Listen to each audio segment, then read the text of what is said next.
Καλά κυρία, βάρ' το εδώ κυρία Έλλη έτσι να το... Να το δω.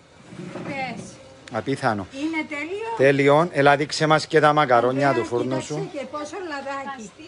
Ελάχιστο ζουμάκι. Φέρ' μου ένα πιατάκι να το δοκιμάσω. Έτσι λίγο, έλα κόψε μου λίγο να το δω.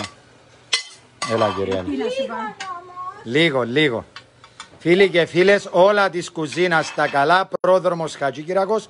Καλή Παναγιά να έχουμε σήμερα. Το φαγητό σου είναι γλύκισμα, κυρία Έλλη. Να είμαι σίγουρη, Ανδρέα. Έλα κόψε μου λίγο να το δω έτσι, ωραία. Πρόσεξε να μην καείς. Θέλω να πεις ξανά τους φίλους μας τη συνταγή σου, διότι είναι τέλεια. Τέλεια. Πέτους. Ανδρέα μου, χωρίς καθόλου νερό, το επαναλαμβάνω. Τοποθετείς κάτω τις πατατούλες. Ναι. Με ένα γκρεμμύδι να σου αρέσει. Αν δεν σου αρέσει, μη βάλεις. Μάλιστα. Κοίτα, λιώνει. Έλα να δω τη λεπτομέρεια, κυρία Έλλη. Κοίτα, λιώνει στο πυρούνι. Παναγία. Και είδατε πως το ετύλιξα με τη βουτυρόβολα. Έλα, είμαι λίγο λέμαργος να το δοκιμάσω. Να σου πω, η ώρα της αλήθειας ήρθε, κυρία Έλλη. Γλύκισμα, να δω την πατατούλα. Δεν νομίζεις ότι είναι σε ξυλόφουρνο, Ανδρέα? Κοίτα χρώμα. Πρόσεξε να μην καείς. Φίλοι και φίλες, όλα της κουζίνας τα καλά, πρόδρομος Χατζικυράκος.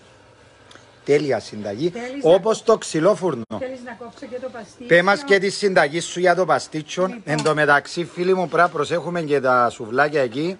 Το κοντοσούβλι. Ο κοντοσούβλι μας. Τέλειον και το παστίτσιο σου.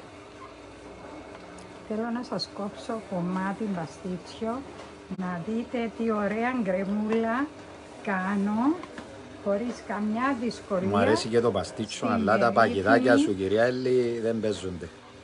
Και φίλοι και φίλες, απολαύστε. Είναι όπως το ξυλόφουρνο τελικά, κυρία Έλλη. Μα γι' αυτό σου είπα, δεν είναι ανάγκη να το βάλεις στα κάρβουνα, διότι γίνονται τέλεια. Και έτσι έχω έτοιμες και τις πατατούλες. Ανδρέα μου, θέλω να το βάλω προσεκτικά. Έλα να το δουν οι φίλοι μας. Εντάξει, τέλεια.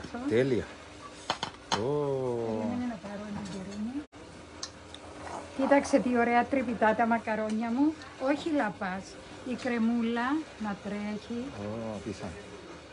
Και ροδοκόκκινη από πάνω. Και κοίτα τα μακαρόνια μου πως είναι τρυπητά. Όχι λασποτά. Είναι τέχνη και θα σας την πω κάποια άλλη. Θέλω μια ημέρα να κάνουμε και το παστίτσιο μας, κυρία Έλλη. Είναι τέχνη. Έλα, βάρ' το εδώ. Και να μην το κάνει. Πέ μας ακόμα μια φορά τη συνταγή μας έτσι στα γρήγορα και τρέχω στις